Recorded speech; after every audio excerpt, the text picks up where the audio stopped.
This is one of the scariest statistics on financial literacy in America today. When asked just 3 basic financial literacy questions, over 2/3 of Americans couldn't answer all 3 correctly. Today we're going to be going over that financial literacy test, and you can see if you're able to pass it. Let's get into the video. So in 2004, the economists Lusardi and Mitchell developed a financial literacy test based on 3 big questions. The questions test 3 of the most important topics in financial literacy: compound growth, risk management, and inflation. Since its introduction in 2004, the 3 big questions has become the gold standard of financial literacy tests. And today it's used in over 20 different countries. So let's see if you're able to pass the test. Question number 1. Suppose you have $100 in a savings account and interest is 2% per year. After 5 years, how much do you think you would have in the account if you had left it in there to grow? A, more than $102, B, exactly $102, or C, less than $102. Lock in your answer? The answer is A,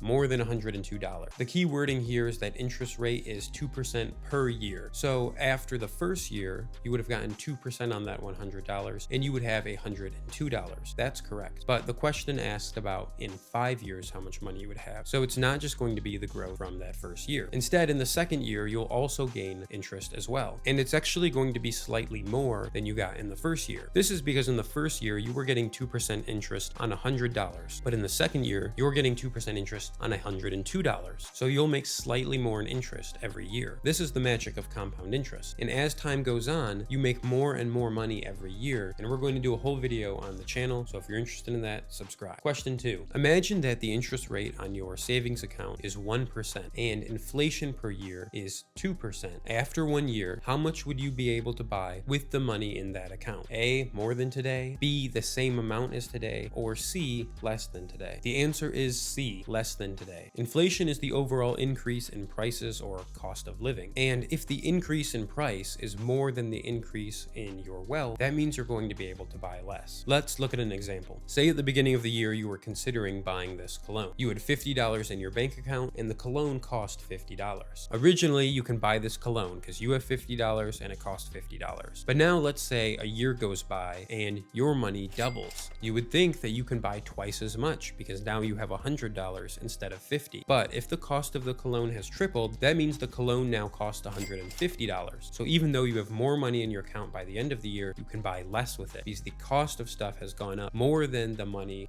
in your account. All right, did you get that correct? Let's go on to question 3, which is the final question. Tell me if this statement is true or false. Buying a single company's stock usually provides a safer return than buying a stock mutual fund. Lock in your answer? The answer is false. So a stock mutual fund is a collection of many different investments. And because you have so many different investments, this is less risky because if one of these companies does really poorly, it doesn't take away all of your wealth. You have other investments that are likely to hold their value while 1 or 2 stocks goes down. It's kind of like the old saying, don't keep all your eggs in one basket. The more diversified you are, the less risky it tends to be. So how did you do? If you got all 3 questions correct, then you're already in the top 29% of Americans. If you got all 3 questions correct and you're below the age of 35, then you're in the top 14% of Americans for your age. But regardless of how you did on this test, like the video, subscribe, and leave a comment with the score you got. This will push out the content to more people, and we can help with financial literacy by doing more financial education. Appreciate you guys so much. Have a great day.